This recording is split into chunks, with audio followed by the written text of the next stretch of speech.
Bonjour à tous et bienvenue dans cette nouvelle édition des Rendez-vous de Prince sur Afrique Terre d'Ubuntu.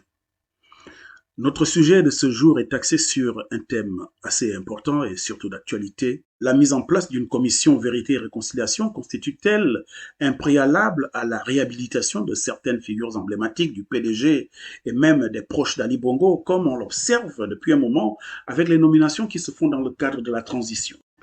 En d'autres termes, le Gabon pourra-t-il écrire une nouvelle page de son histoire en faisant l'impasse sur la mémoire et le bilan des temps sombres du régime dictatorial des Bongo, père et fils?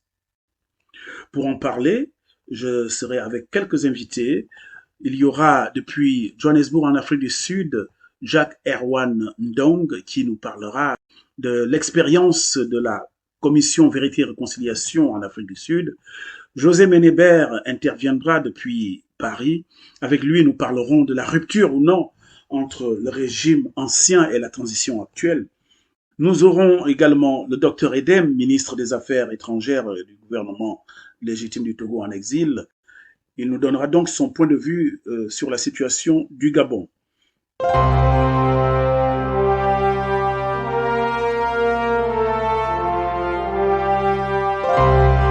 Une des commissions Vérité et Réconciliation les plus célèbres du continent est celle de l'Afrique du Sud post-apartheid. Dans sa volonté de faire de l'Afrique du Sud une nation arc-en-ciel, Nelson Mandela a poussé le peuple sud-africain à se livrer à cet exercice. Qu'est-ce que nous pouvons, nous, retenir de cette expérience?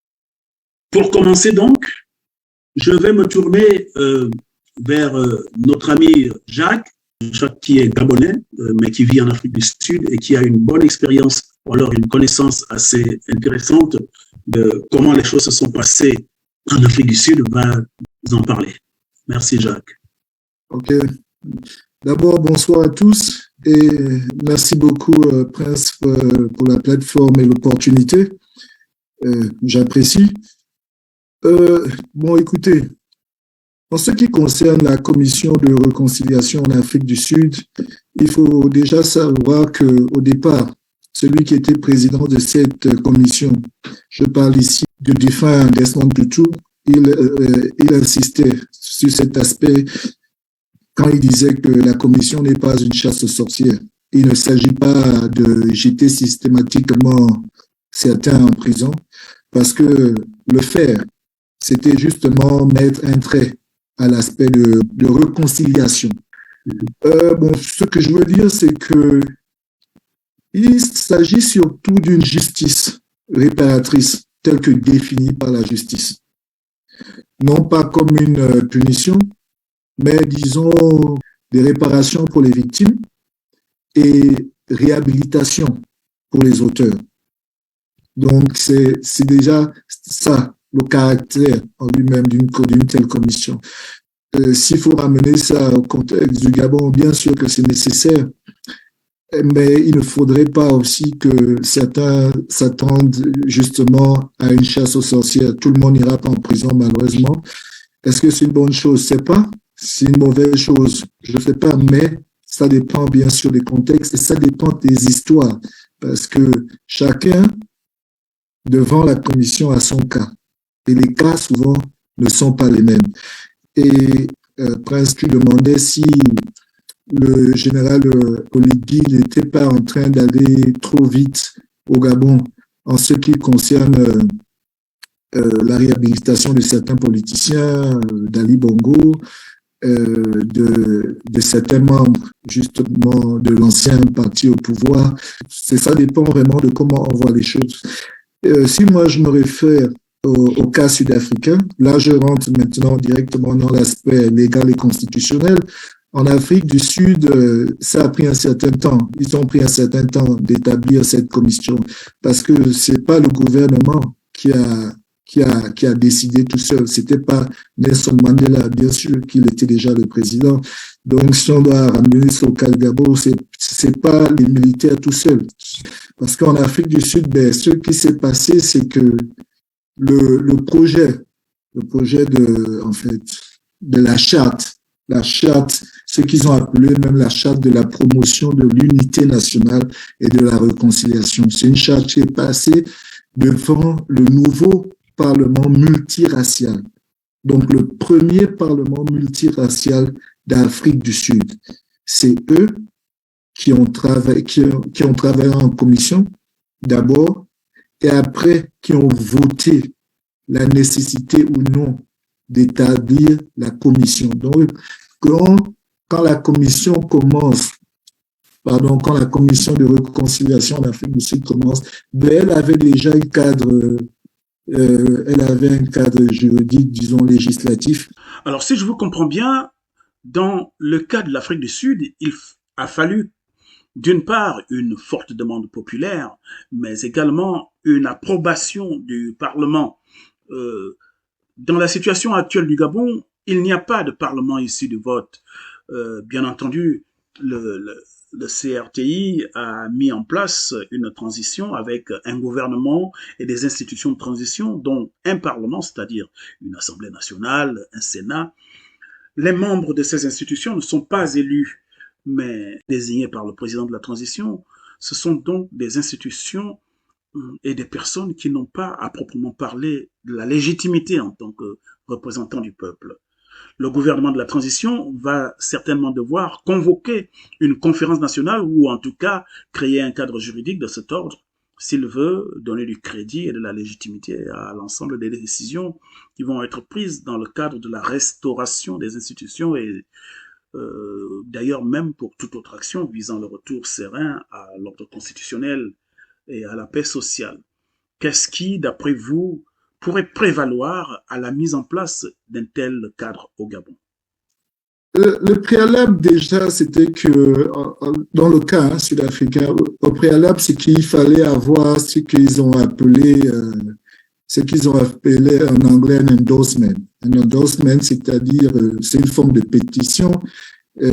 C'est des leaders et des citoyens de la société civile, tout ça, qui décident que eux, de leur point de vue, il est nécessaire d'avoir une telle commission avec l'endorsement de Nelson Mandela. Donc, ça veut dire quoi? Ça veut dire que c'est lui, en fait, qui était le premier, en première ligne. Le porteur du projet, en fait. Voilà, c'était lui qui était en première ligne. C'était lui qui était le porteur principal du projet. Voilà. Et derrière lui, justement, il a mobilisé les églises, d'où la présence de Desmond Tutu, la société civile, s'ils en avaient déjà, et les partis politiques. Sur le principe qu'il fallait créer cette commission, mais ils se sont dit, alors, il faut lui donner un contexte, il faut lui donner un cadre. Ils ont fait passer donc la charte de la promotion de l'unité nationale et de réconciliation. C'est cette charte qui a été justement soumise aux députés sud-africains, la première Assemblée nationale multiraciale, et ils ont voté. Je vais me permettre une petite anticipation, en fait. Est-ce qu'on peut avoir une idée de l'état d'esprit des Sud-Africains au sortir de leur commission Vérité et Réconciliation?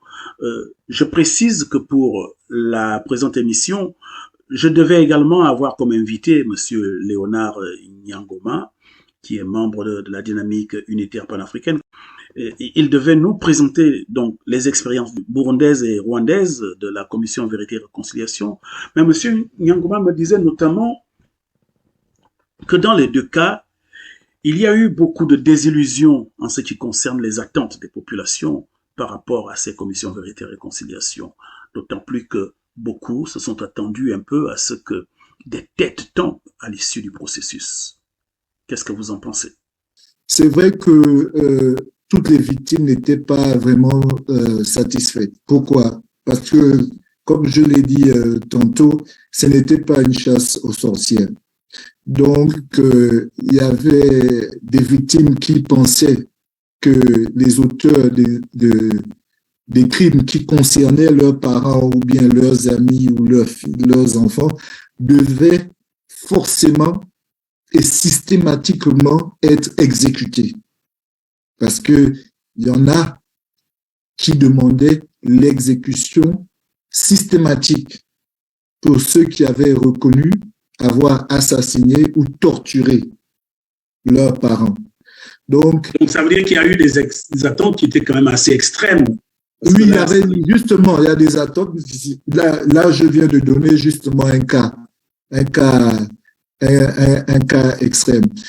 Et l'autre challenge, parce que là on parle des challenges que la commission a eu, c'est que les officiers, généralement, ce qui s'est passé, c'est que les officiers supérieurs de l'armée sud-africaine, et qui étaient pourtant impliqués dans certains crimes odieux, ben, ils ont tout simplement refusé. Les premiers qui ont coopéré, c'était quelques officiers subalternes, mais surtout ceux qui étaient déjà en prison et qui sont devant la commission en espérant obtenir l'amnistie. Leur défense était claire. C'est que nous avons exécuté les ordres de nos supérieurs et nos supérieurs recevaient les ordres des politiques. Pour la commission en Afrique du Sud, il y a eu 22 000 victimes déclarées. Mais seulement 2 000 ont eu la chance de témoigner directement devant la commission. Vous voyez déjà l'écart qu'il y a. Parce que, bien sûr, une telle commission, ça demande des ressources, de sérieuses ressources, capacité d'abord en termes de ressources humaines, mais aussi capacité logistique et bien sûr financière. Donc 2000 seulement ont eu le porte répertorié en avance, au préalable. Et on sait pourquoi ça s'est passé comme ça. Est-ce que c'était une question de temps, une question de disponibilité, une question... Je pense que c'était surtout une question de temps, mais c'était aussi une question de ressources financières. Mais je vais te donner rapidement un exemple pour entrer justement dans l'aspect financier. Comment l'aspect financier peut devenir très rapidement. Au sortir de la commission, il y avait des milliers de Sud-Africains qui devaient être réparés. Ce qu'on a appelé la réparation. Ça, c'est la commission qui devait trouver ce budget. Mais la commission ne faisait pas que réparer.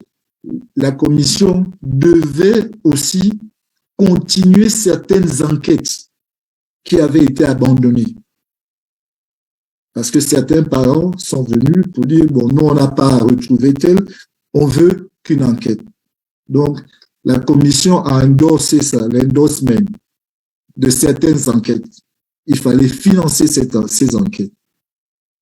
Et après, le troisième aspect de la commission, c'était les poursuites judiciaires.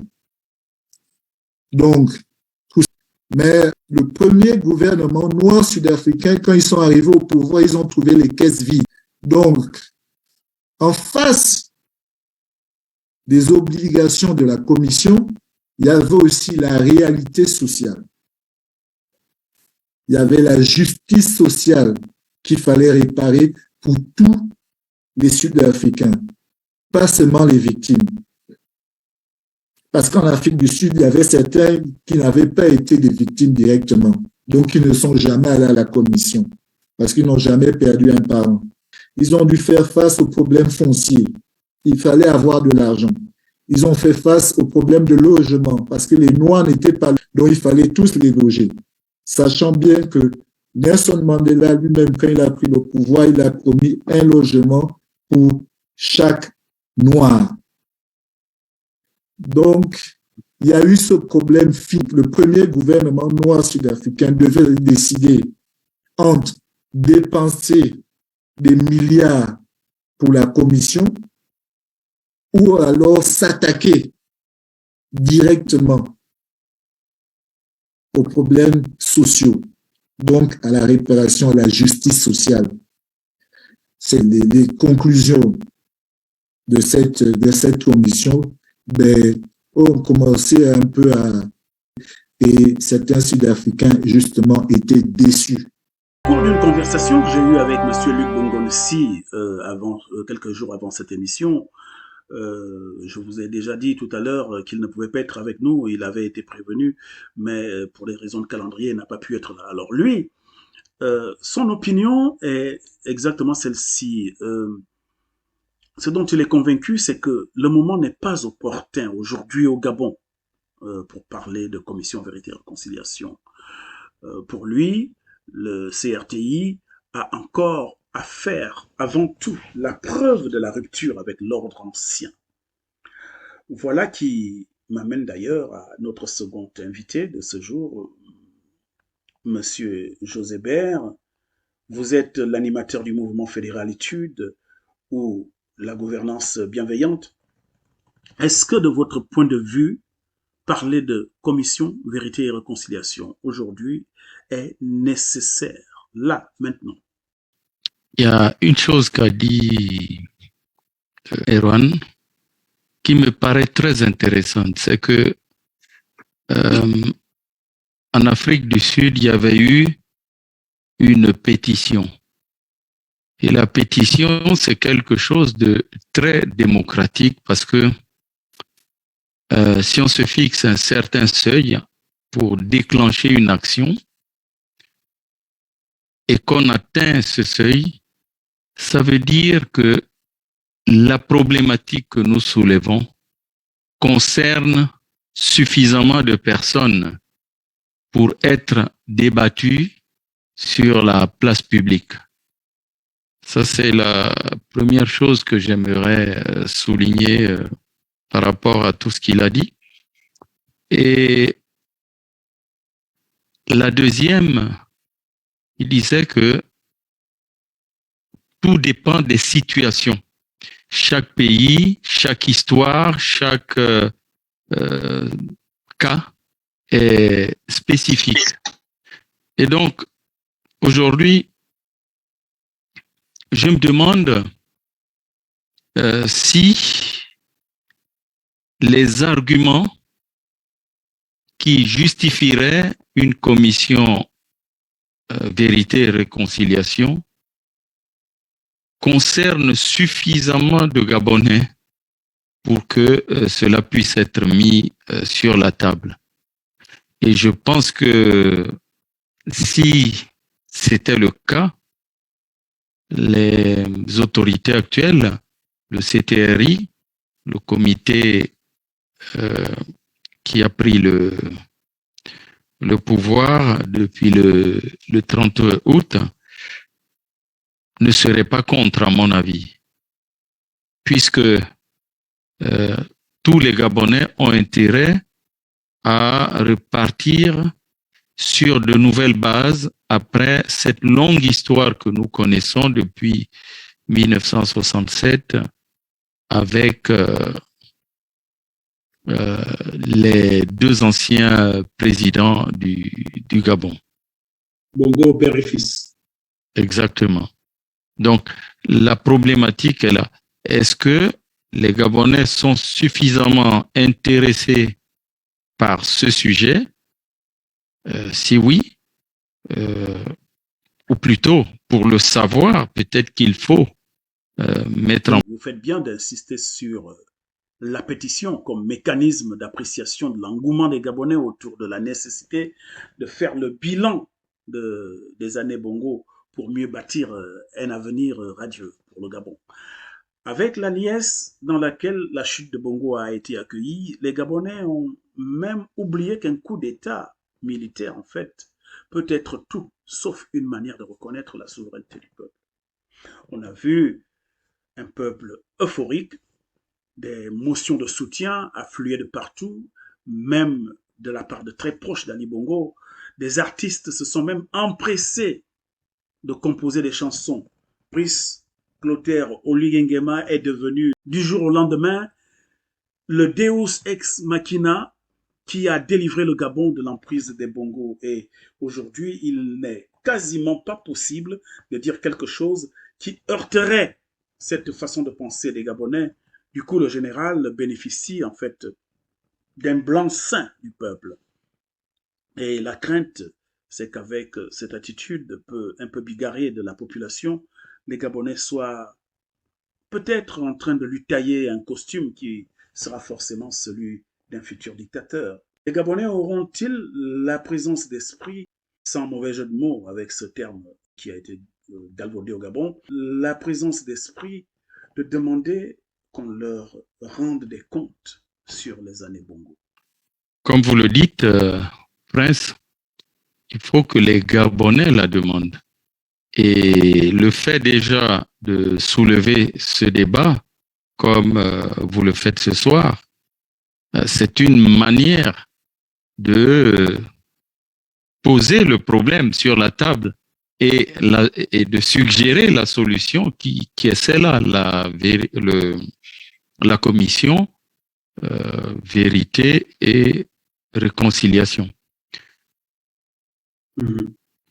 Je pense à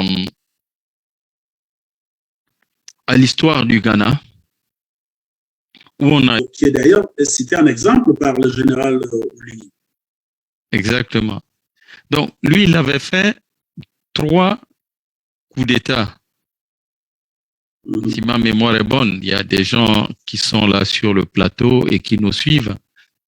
Et à chaque fois, il reprenait le pouvoir parce qu'il y avait des abus. On était quand même à une époque, après les indépendances, où il y avait des crimes politiques, de la criminalité politique au Ghana.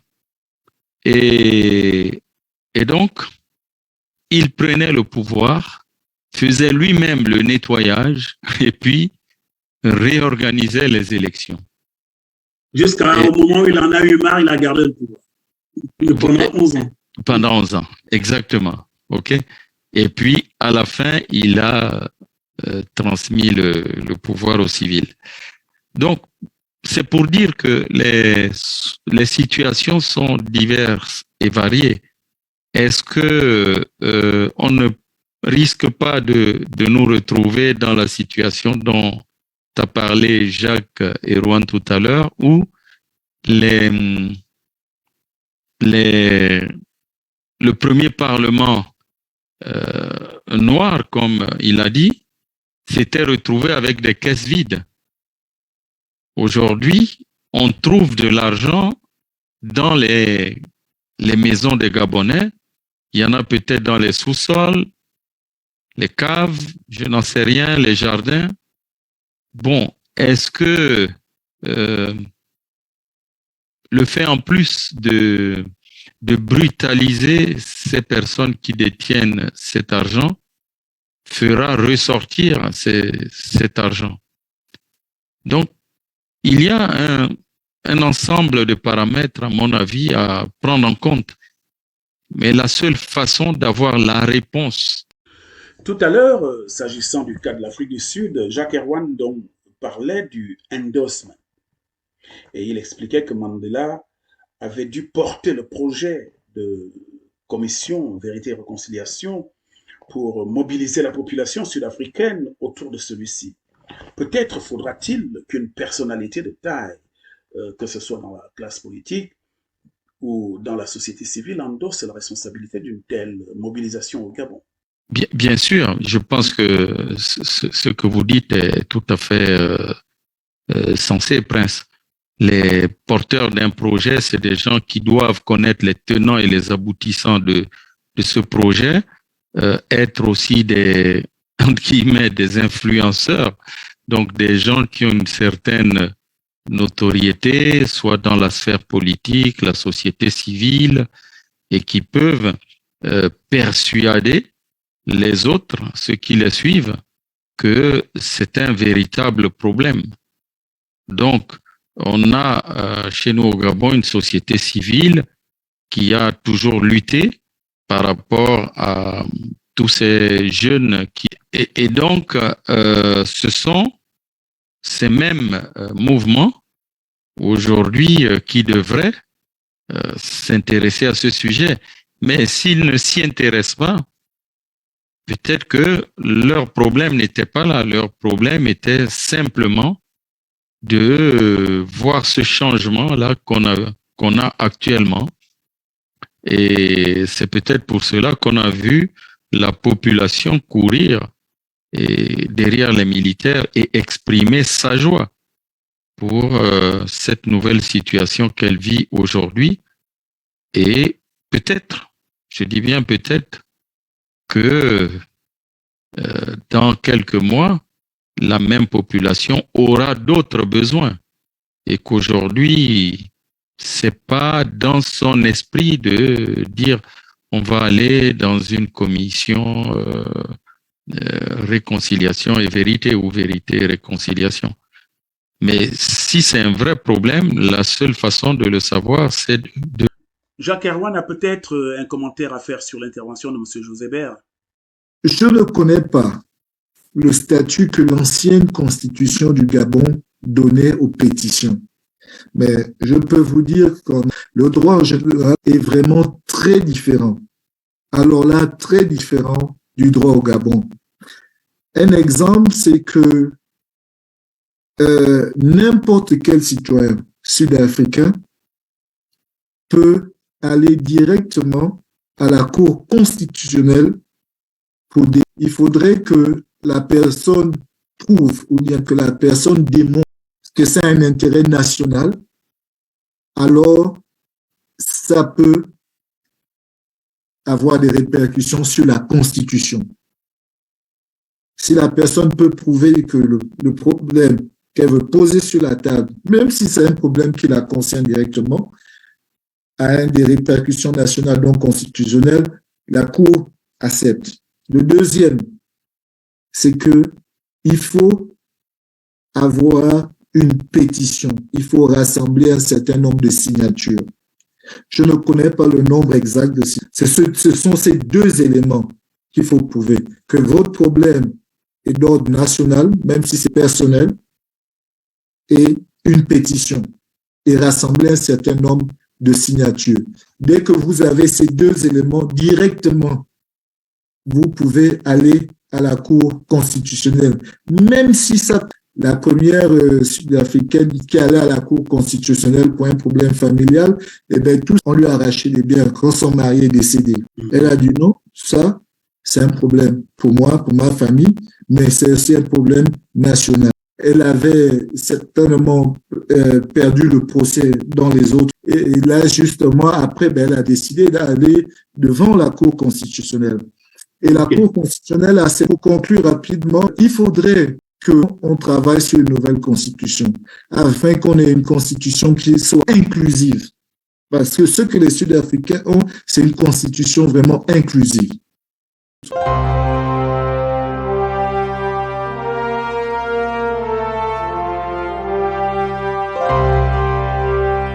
Je vais prendre l'intervention d'un autre invité. Il s'agit du docteur Edem Atsukwasi, que je vous ai déjà présenté. Il est du Togo.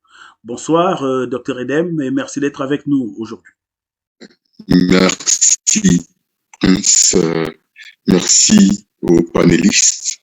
Je voudrais, par rapport à l'intervention de mon frère Jacques, qui est en même temps le chargé à la communication de l'Organisation panafricaine de souveraineté que nous partageons ensemble, relever que ce dont il parle par rapport à l'Afrique du Sud, c'est le référendum d'initiative populaire, qui est souvent mis en avant dans les pays qui consacrent la démocratie directe, mais même dans des dictatures comme celle du Togo,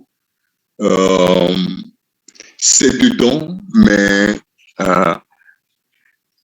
faut-il encore qu'il y ait suffisamment de patriotes courageux, vertueux pour recourir à cette voie, surtout dans des pays qui ont connu plusieurs décennies de dictatures multidécennales, comme le Gabon. Moi, je pense qu'il y a une grave question éthique au Gabon. Là, en tant que ministre des Affaires étrangères et conseiller stratégique de l'ONS, je le dis parce que l'Organisation panafricaine de souveraineté vise l'intégration continentale au niveau des peuples. Et dans cette perspective, notre premier souci est la souveraineté intégrale des peuples d'Afrique.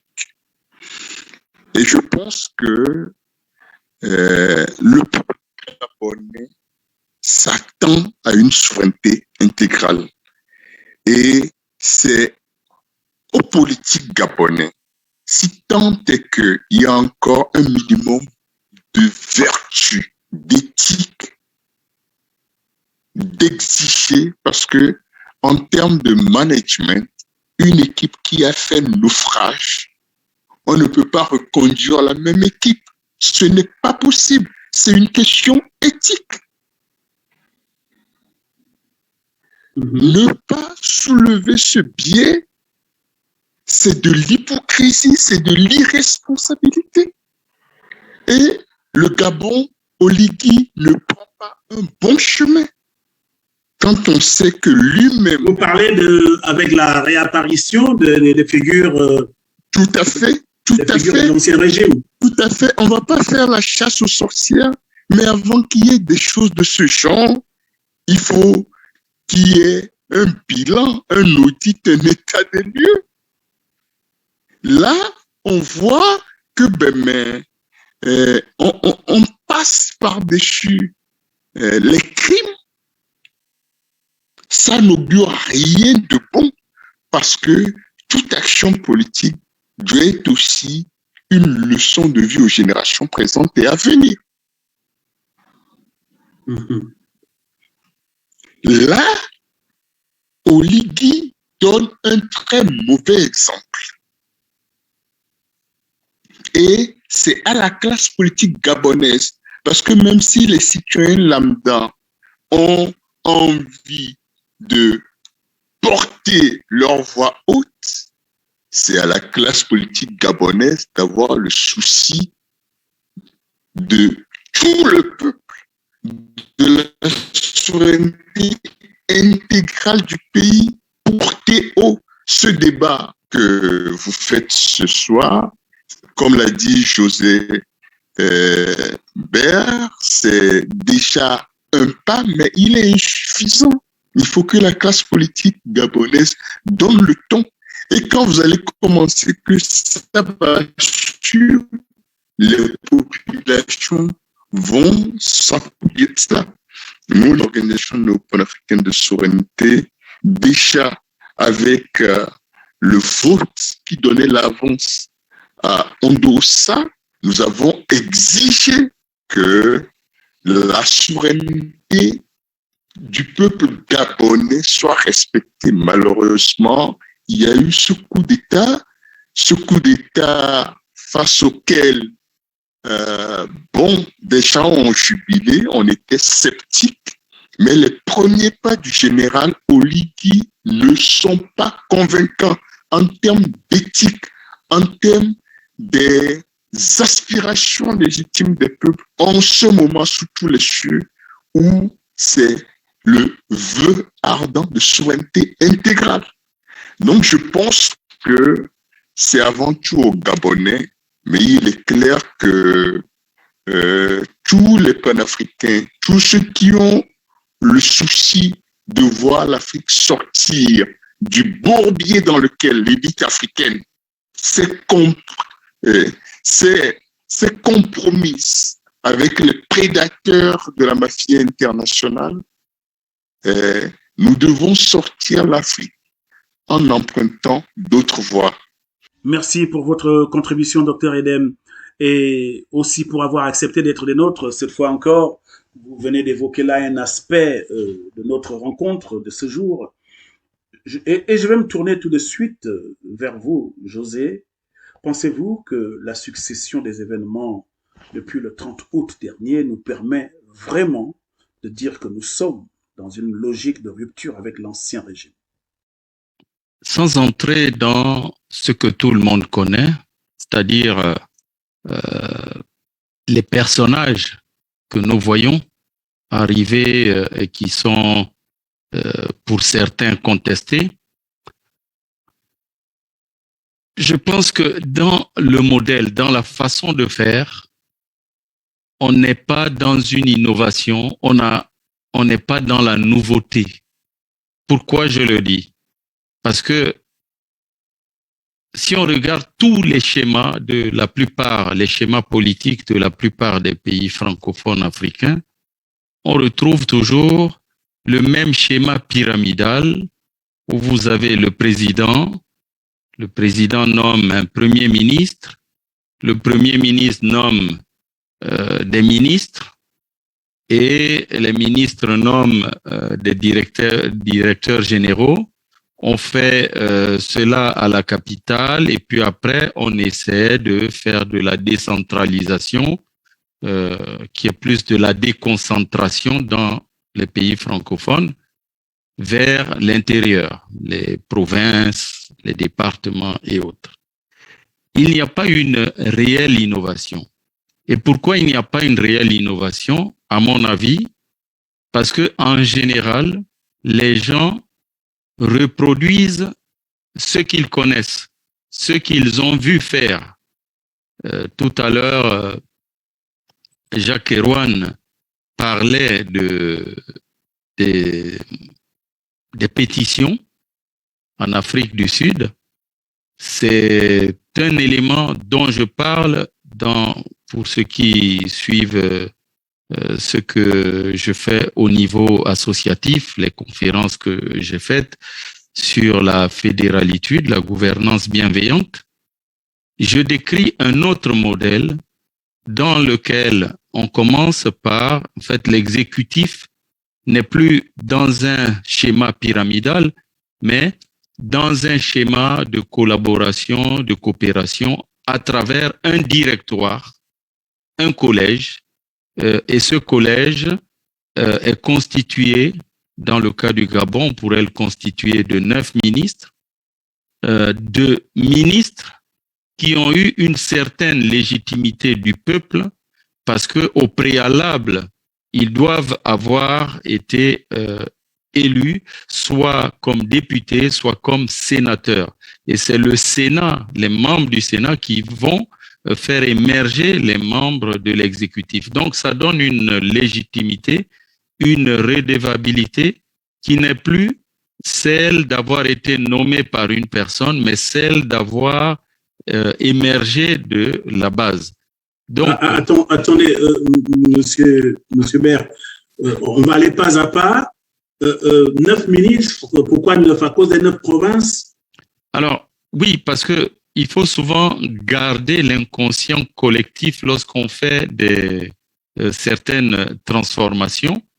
9 ministres, c'est un chiffre qui me paraît d'abord dans ceux qui font de la numérologie. Il y a des chiffres clés, le 3, la création, le 7, l'organisation, et on a le 9 qui reflète aussi une certaine maturité. En plus, il a un avantage, c'est que on reste toujours dans un chiffre, on n'est pas dans 2 chiffres, c'est-à-dire 10 ou 11, on est dans un chiffre et c'est un chiffre impair. Alors, vu la taille du Gabon et quand on voit le nombre de ministères qu'à chaque fois on est obligé de recréer, il y a même une déperdition dans la méthodologie, dans l'efficacité, dans l'efficience, parce que chacun qui vient au pouvoir essaie de recréer un ministère et avec de nouveaux process, avec de nouvelles directions, avec de nouveaux intitulés. Donc, 9 pour moi, ça paraît quelque chose de gérable parce qu'avec 9, on peut tout traiter dans un pays. Alors, quels seraient ces ministères? Au niveau de l'État central, ce serait tout ce qui est régalien. Donc, il y a la défense, il y a l'intérieur et la sécurité, il y a les affaires étrangères, l'immigration, l'énergie, donc tout ce qui est vraiment stratégique. Concerne la puissance publique. Voilà, la puissance publique. L'indépendance de l'État. L'indépendance de l'État. exactement, mais avec une influence sur tout le territoire. Je veux dire, quand on assure la défense du Gabon, on ne l'assure pas qu'à Libreville. C'est un sujet qui concerne tout le territoire. Quand on parle de la politique énergétique, ça doit être quelque chose de global. Donc, pareil, la sécurité intérieure, donc le ministère de l'Intérieur, l'immigration, tous ces sujets, les affaires étrangères, c'est des choses qui se font avec comme interface Gabon. Ça, c'est au niveau de l'État central. Et ensuite, moi, ce que je vois pour un pays comme le Gabon, de 267 667 km², l'échelon de la province, il y a 9 provinces.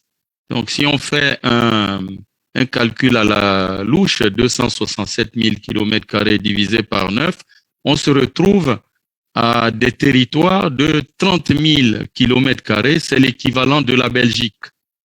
Deux choses. On aurait donc l'État central qui déléguerait cette fois de réelles compétences locales au département. Donc tout ce et plus aux provinces. Et plus aux provinces. La province disparaît.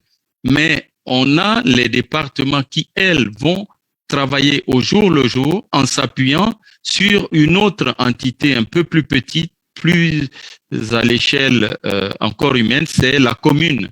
Les communes, elles peuvent être rurales ou elles peuvent être urbaines.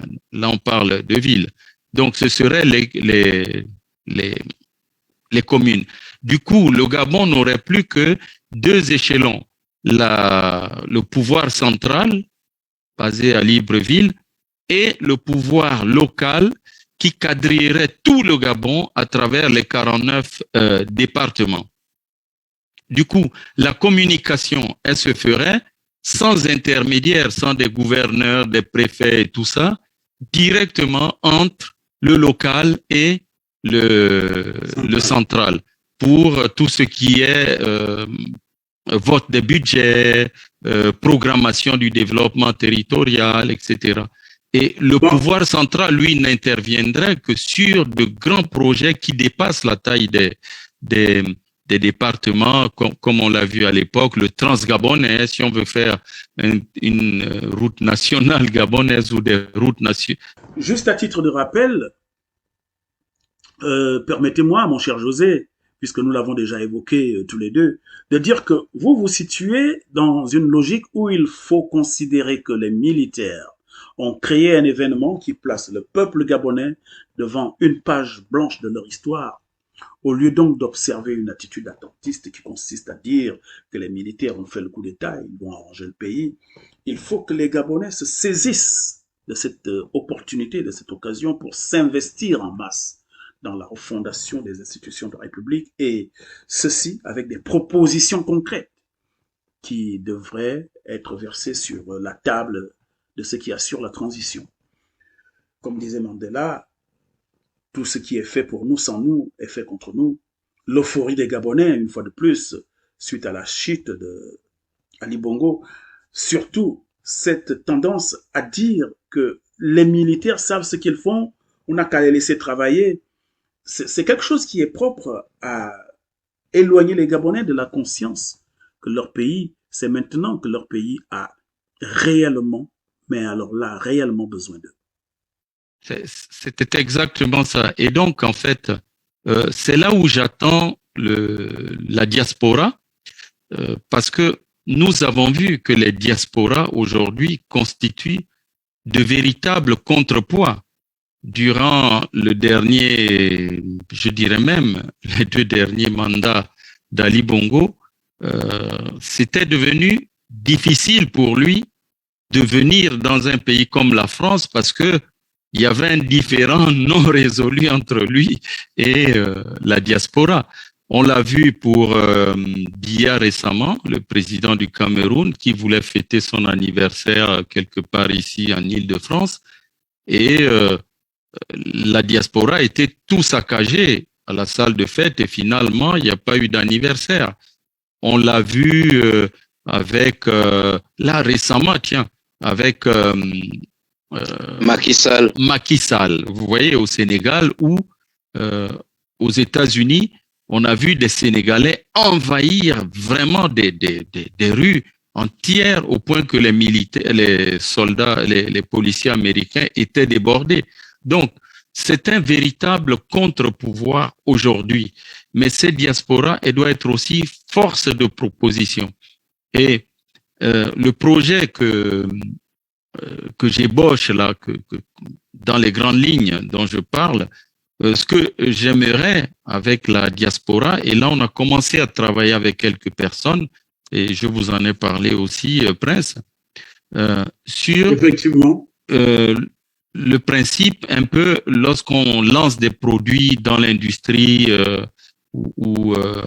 oui, dans l'industrie en général, on fait ce qu'on appelle un MVP, Minimum Viable Product, c'est-à-dire on fait un test, un produit test, et à partir de ce produit test, on va récolter les avis des utilisateurs, donc de ceux qui vont être partie prenante de ça. Donc, moi, ce que je veux aujourd'hui, avec, et comme j'ai dit, quand je dis je veux, c'est que on est déjà assez un petit groupe aggloméré autour de cette idée.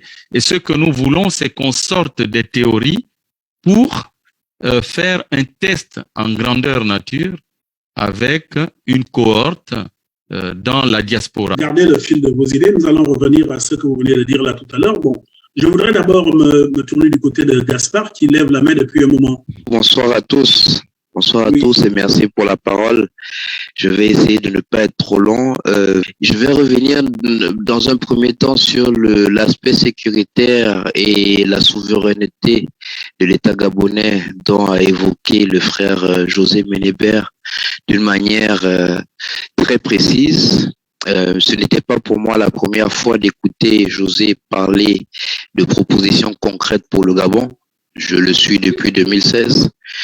Et donc, je connais un peu le projet fédéraliste qu'il essaye de travailler, de faire mûrir dans les réflexions.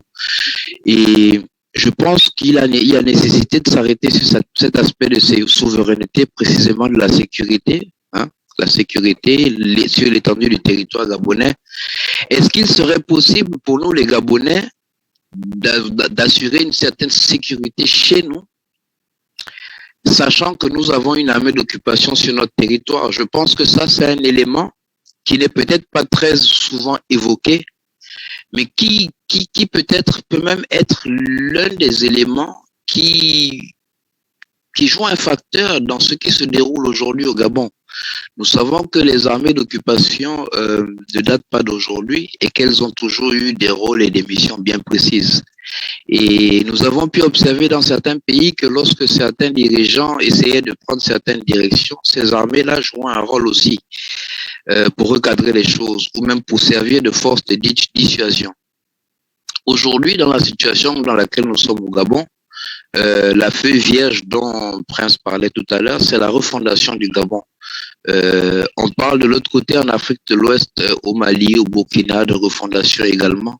Et donc, c'est une nécessité qui est bien africaine et panafricaine, je dirais. Nous en avons besoin.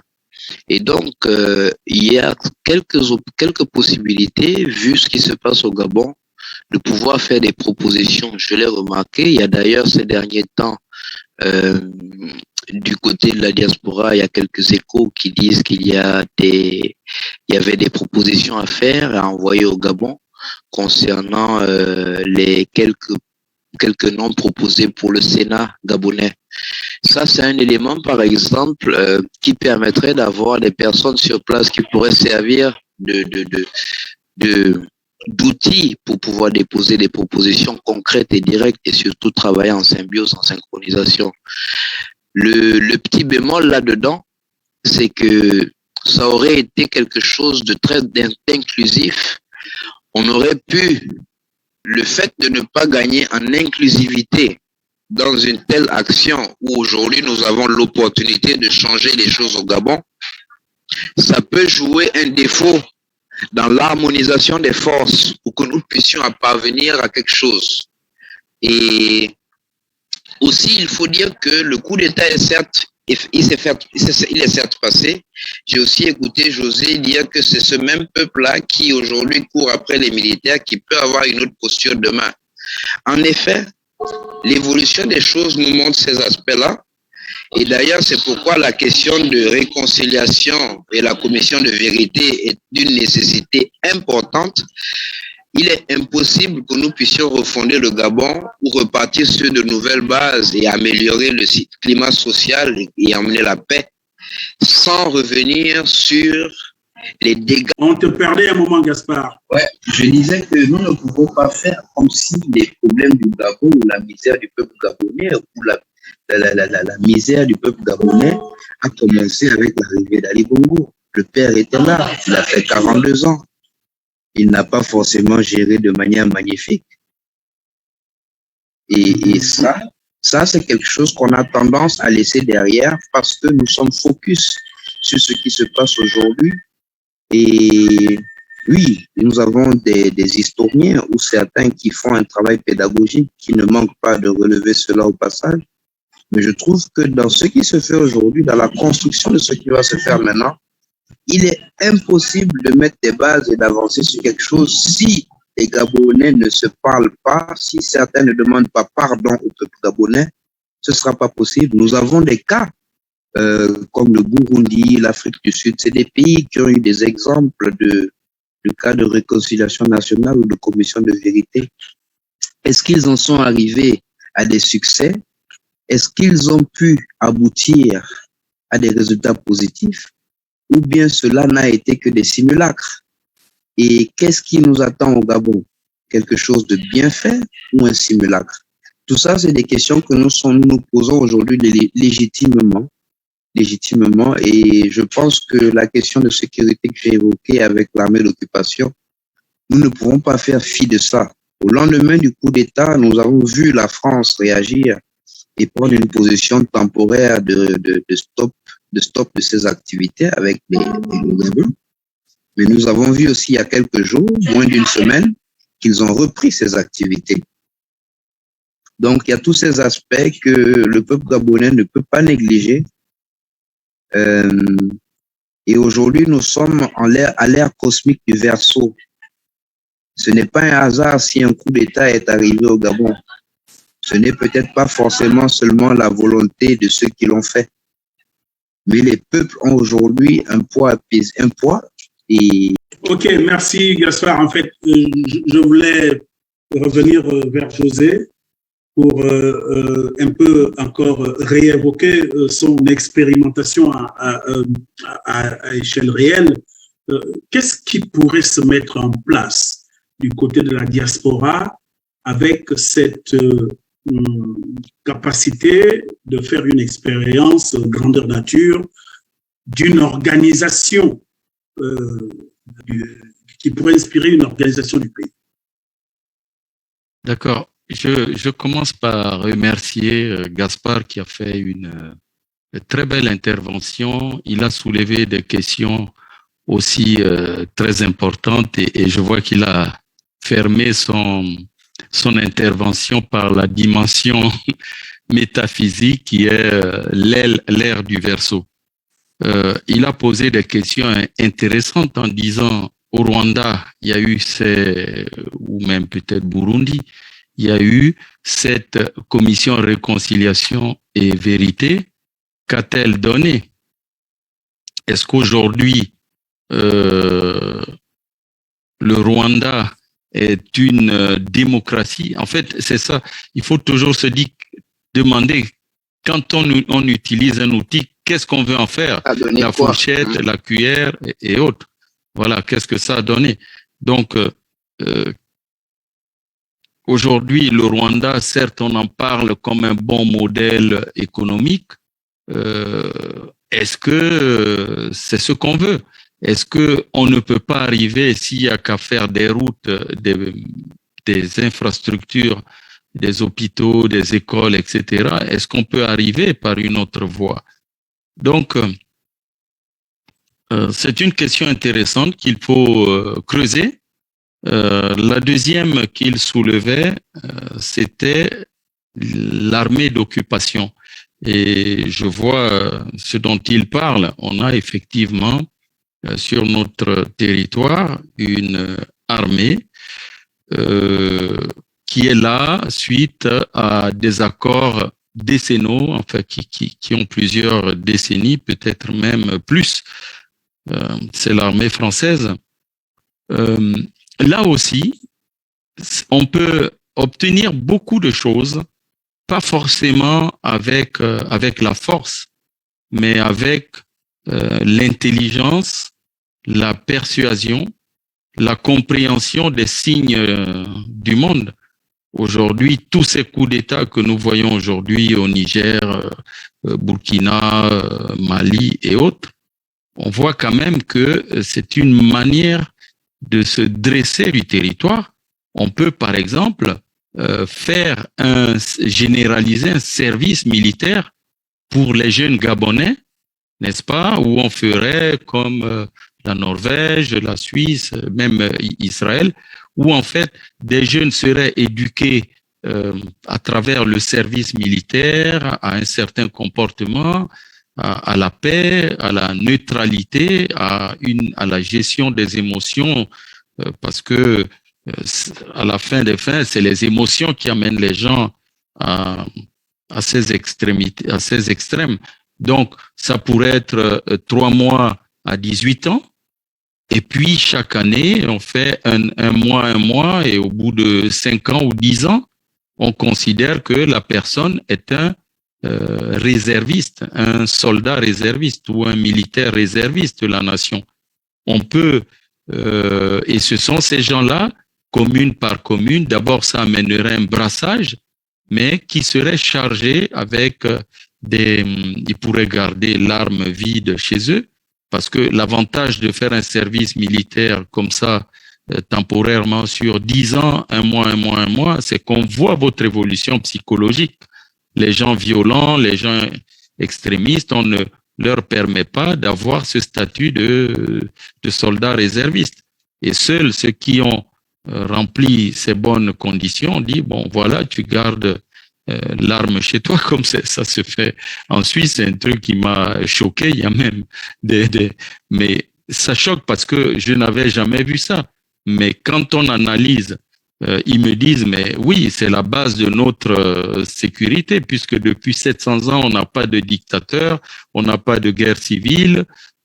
Pourquoi? Parce qu'il y a une force, un élément dissuasif, mais qui en plus lie les gens dans les nations. Le service militaire permet un brassage. Ça, c'est une des solutions. L'autre solution, on l'a vu avec le Costa Rica, qui est le premier pays à être ce qu'on appelle un pays sans armée, à l'issue d'une guerre civile dans les années 40. En 1947, le général qui avait remporté la guerre avec ses troupes a aboli l'armée et il a dit on ne va plus mettre de l'argent dans l'armée puisque ça mène beaucoup de conflits entre personnes dans le pays et des coups d'État, l'instabilité institutionnelle. Et d'ailleurs, vous pouvez voir, vous tapez sur Wikipédia les coups d'État par pays et vous allez voir que les deux continents en tête, c'est l'Afrique et l'Amérique latine. Et pourtant, l'Amérique latine a commencé, les pays d'Amérique latine ont commencé à avoir les indépendances il y a 2 siècles. Hein. Donc, au début des années du 19e siècle, 1810, 1820, 1830. Nous, nos indépendances viennent 1950, 1900. En ce qui concerne les francophones, c'est 1960. Tous les 2 jours, on donnait une indépendance. Le 17 août chez nous, 19 chez le voisin, et puis 21, ainsi de suite. Donc, qu'a fait le Costa Rica en 1947? Le général a dit, on devient un pays sans armée, on va juste investir ce budget dans l'éducation et dans la sécurité intérieure, donc la police, et on va signer des partenariats avec des puissances, le Brésil, il y a aussi une organisation d'Amérique latine, les États-Unis aussi. Donc, ils ont signé des partenariats avec ces grandes puissances, mais il n'y a personne qui a sa base sur son sol. Par contre, s'ils sont attaqués, ces gens-là vont intervenir. Et il y a même eu un cas où, je crois, le Nicaragua avait pris possession d'un territoire du Costa Rica. Au bout de 10 ans, c'était ces grandes puissances-là qui ont fait pression sur le Nicaragua. Donc, toutes les solutions sont possibles. Hein. On va revenir à notre problématique, à la question posée par Prince. Qu'est-ce que nous pouvons mettre ensemble ici dans la diaspora? On commencerait, nous, par simuler. C'est pourquoi j'ai parlé de faire un MVP. Donc, c'est une simulation, mais avec des Gabonais de la diaspora, des vrais humains. Et quand je dis diaspora, c'est toute la diaspora, qu'elle soit en Afrique, aux États-Unis, ici. Avec les moyens informatiques, nous pouvons, par exemple, là, faire des réunions comme celle-là, prendre des décisions, des représentations. Donc, on aurait à constituer un parlement, parce que un parlement avec des sénateurs, un sénateur par département. Les sénateurs, leur vocation est de représenter les territoires. Et puis, aujourd'hui, dans notre constitution, on a 143 députés et les députés seraient pareil, élus département par département, et on ferait la proportionnelle. Donc, les députés représentent le peuple, du coup, c'est proportionnel à la population du département. Les sénateurs représentent les territoires. Un territoire égale un sénateur, plus un suppléant, comme une personne en réserve, au cas où le titulaire a des défaillances à un moment donné, soit pour sa vie personnelle, la carrière ou la santé. Donc, ça, ce serait la première chose à mettre en place, ce parlement des Gabonais de la diaspora. Le but de ce parlement serait ensuite de faire émerger les 9 ministres, de faire émerger les 9 ministres de ces Gabonais qui ont été élus, donc qui sont légitimes. Alors, une fois qu'on a élu les 9 ministres, on répond à la question qu'avait posée Prince Essono tout à l'heure, c'est quels sont ces ministères-là? Donc là, nous allons les designer, ces 9 ministères. J'ai déjà fait un travail là-dessus, mais on le mettra sur la table pour que chacun l'améliore avec les différentes directions, etc. De manière à ce que demain, si la transition veut un modèle, nous pouvons lui dire, voilà ce modèle, il fonctionne, il est parfait. On l'a testé, voilà les points faibles, voilà les points forts. Puisque dans la diaspora, on a des représentants de tous les départements du Gabon, même s'ils n'y ont pas vécu. Beaucoup ont des attaches, beaucoup s'identifient à leur département d'origine, soit du fait de leurs ancêtres, leurs pères ou mères. Donc, on peut reconstituer le Gabon réel avec la diaspora. Maintenant, la question, c'est comment est-ce qu'on va élire ces membres du Parlement? C'est là où je parle de la notion de mouvement. Ce sont les mouvements, qu'ils soient des émanations de mouvements politiques gabonais ou des associations.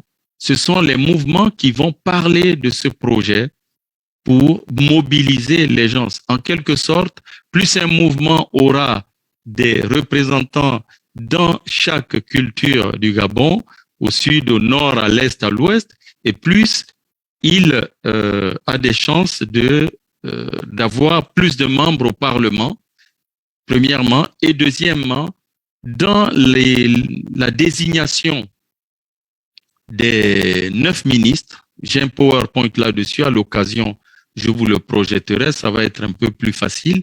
Dans la désignation des 9 ministres, on aura une règle d'inclusion où on dira que le premier parti ou mouvement qui arrivait en tête a 2 ministres, le deuxième a 2 ministres, le troisième a 2 ministres, le quatrième a 2 ministres et le cinquième. José, nous aurons le temps de revenir là-dessus et je vais d'ailleurs vous proposer là instamment pour qu'on fasse en fait une émission spécifique sur cet aspect-là, parce que ça semble être important et intéressant, et surtout, Jacques, tu as levé la main. Je voulais rapidement revenir sur ce que tu viens de dire à l'instant, mais aussi sur ce que le Dogem disait tantôt lorsqu'il disait que le général Oligui était un peu sur la mauvaise route, dans le mauvais chemin, parce qu'il y a certaines personnes de l'ancien régime qu'on retrouve dans son gouvernement, dans son gouvernement et dans l'équipe en fait autour de lui. Je voulais rebondir là-dessus en disant que c'est vrai, c'est un constat que nous tous nous avons fait en tant que Gabonais, et surtout dans la diaspora. Il y a certaines personnes qui le dénoncent, qui dénoncent cela tous les jours. Et ce que j'ai envie de dire ici, c'est que si on doit comparer, et là je suis toujours dans la comparaison parce que j'essaie de voir ce qui a été fait en Afrique du Sud et j'essaie de voir ce que nous sommes en train de faire au Gabon. Comme je disais déjà en introduction, c'est un processus qui prend du temps. Et maintenant, dans la configuration de l'équipe qui accompagne le président de la transition, c'est vrai, il y a certains PDGistes. Est-ce que ça fait mal à certains Gabonais? Oui, parce qu'il y a certains Gabonais qui pensent que certains de ces individus doivent répondre de leurs actes. Mais répondre de leurs actes, ça veut dire quoi? Parce que si on le fait dans la précipitation, ces gens très souvent peuvent être acquittés selon le contexte. Lorsqu'ils ont eu leur premier gouvernement, ce qu'ils ont appelé le gouvernement d'union nationale, c'est-à-dire le premier gouvernement aussi d'union nationale, mais aussi le premier gouvernement multiracial, Nelson Mandela lui-même, il se retrouvait avec un vice-président qu'on appelait Frédéric de Klerk. Et Frédéric de Klerk, c'était qui? C'était l'ancien président sud-africain, qui était le dernier président de l'Afrique du Sud. Mais dès que la commission de réconciliation a commencé, mais l'une des conclusions de cette commission de réconciliation, c'était bien que Frédéric de Klerk était aussi. Ça veut dire que voici un individu que Nelson Mandela a laissé travailler à côté de lui, mais au sortir de la commission de réconciliation d'Afrique du Sud, l'une des conclusions, c'était que le vice-président de Nelson Mandela, Frédéric de Klerk, était auteur de certains crimes. Oui, bon, il faut dire que cette commission a aussi mis beaucoup de gens en cause. Il y a eu Winnie Mandela aussi. Oui, il y a eu Mandela. Bon, en fait, ce que je veux dire, c'est que le gouvernement de transition, c'est 2 semaines. Ils ont quoi? Ils ont 2 semaines. Moi, je suis impatient de voir comment sera constitué. C'est vrai, comme tu as dit tantôt, ces députés et ces sénateurs, ils ne seront pas élus par le peuple. C'est les gens qui seront désignés. Ils viendront certainement de la société civile, certains politiciens gabonais, etc. Mais par contre, ce qui est le plus important, c'est l'autorité morale. L'autorité morale. Et là, j'insiste là-dessus. C'est-à-dire que n'importe qui, n'importe quel politicien peut devenir président de la République. N'importe quel politicien peut devenir un leader politique. Certains gestes qui font en sorte que la population, les communautés, les individus qui vous votent, un certain respect pour votre personne. Et cela, ça se travaille à travers les décisions que vous prenez. Ça se travaille aussi à travers les prises de position. Donc, la balle est dans le camp du gouvernement de transition. La balle est dans le camp du général. C'est à lui de décider la perception que les Gabonais auront de son héritage politique, mais surtout l'héritage de sa transition. Veut-il simplement devenir un autre leader politique pour le Gabon? Ou alors veut-il aussi devenir une autorité morale au point où, quand il s'exprime, les Gabonais écoutent? Très important. Et ça, merci Arwan, merci. Bon, alors, j'ai 3 mains levées. Je voudrais commencer par notre ami Arnaud, qui lève la main. Ensuite, il y a eu Gaspard. Et je vous amène tout de suite à dire un peu aussi votre mot de la fin et ne pas être trop long. Merci. D'accord. Bonsoir, vous me recevez? Oui, bien sûr. D'accord. Bon, moi, je viens rapidement m'exprimer sur la situation des coups d'État. On a parlé un peu passé dedans, mais la situation du Gabon aujourd'hui, il faut pas qu'en fait que la situation du Gabon soit comme tous les autres situations. Parce qu'aujourd'hui, en Afrique, chaque fois on accuse les dirigeants africains. Donc, bon, il faut changer les dirigeants. Donc, moi, je les prends comme des bergers. Il faut changer les dirigeants. Il faut changer les dirigeants. La question ici, moi, je me dis, hein, il faut maintenant que les Africains cessent d'être des moutons. C'est tout. Parce que le fait de changer les bergers ne change pas la nature des moutons. Aujourd'hui, tous les Gabonais, pour moi, tous les Gabonais aujourd'hui qui veulent travailler avec ce pouvoir, travailler pour servir le Gabon, sont les bienvenus. Mais tous les Gabonais qui veulent aussi aller comme l'ancien régime, ben, ils ne feront pas partie de ce pouvoir-là si le président veut organiser les choses. Un. Et deux, pour moi, la place des militaires, c'est dans les casernes. Ils sont venus pour rétablir l'ordre. Le Gabon était un bon pays et un beau pays, et que sûrement que la paix continue à régner au Gabon, et que les dirigeants aujourd'hui, qu'ils essayent de mettre de l'eau dans leur vin et essayent de laisser écarter leur intérêt personnel à côté pour que le Gabon puisse reconnaître ça à l'ancien père, parce qu'on connaît le Gabonais toujours par la joie, la paix. Donc vraiment que la paix revienne encore au Gabon. Je vous remercie. Arnaud, vous êtes originaire du Tchad, je pense. Justement. Ah. Rapidement, j'ai voulu revenir sur les raisons qui nous amènent à penser à une commission de réconciliation et de vérité. Vous savez, tout à l'heure, on l'a dit, toutes les crises post-électorales que nous avons eues au Gabon, mais aussi je vais revenir sur un élément qui est très récent. Le président Ali Bongo, il n'y a pas longtemps, avant le coup d'État, avait fait une sortie où il expliquait aux Gabonais que les 5 dernières années, il était absent. Il était absent. Cette absence, nous les Gabonais, nous la comprenons bien parce que nous l'avons vécu.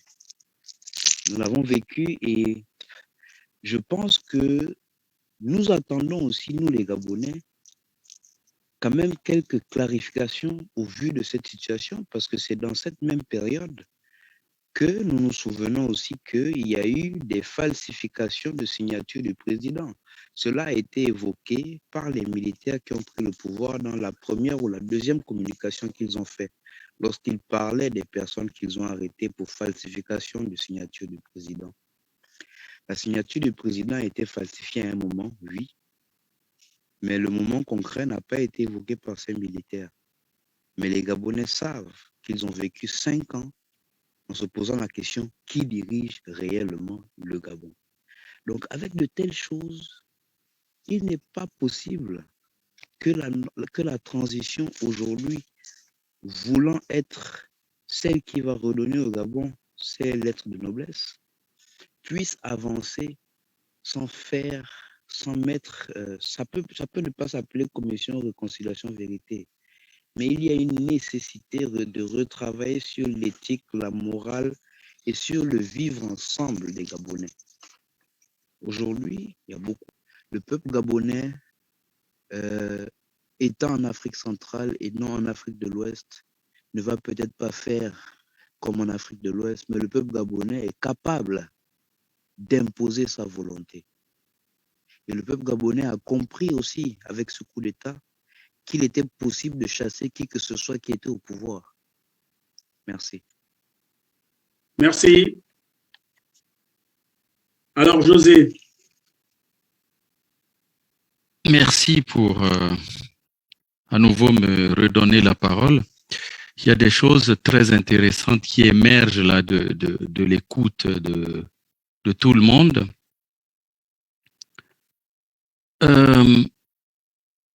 Effectivement, moi aussi je regarde ce qui se passe au Gabon aujourd'hui. Ce gouvernement qu'on est en train de constituer, et je me pose des questions. Je crois que quand on arrive à des situations comme celle-là, à prendre le pouvoir dans un pays comme celui-là, dans ces circonstances-là, on ne le fait pas toujours seul. Il y a des alliés fidèles qui ont dû l'aider. Et vous pouvez voir des gens aujourd'hui venir dans son gouvernement, vous dites c'est un PDGiste, mais eux, ils savent quel appui cette personne lui a apporté, mais nous ne le savons pas. Est-ce que vous me suivez? Je ne plaide pas pour quelqu'un. Je ne plaide pas. Expliquer certaines présences que les gens décrivent. Voilà. Vous comprenez? Parce que pour enlever des gens forts, vous avez souvent intérêt, et ça Machiavel le dit dans son livre Le Prince, à vous allier avec des gens forts qui ont l'argent, qui vont mouiller des gens, comme on dit en Afrique, leur faire taire, et que vous allez récompenser après. L'inverse, on l'a retrouvé. Je peux vous dire, si vous tapez l'information, on est à l'ère de l'information, de la connaissance. Vous tapez Wikipédia, je ne veux pas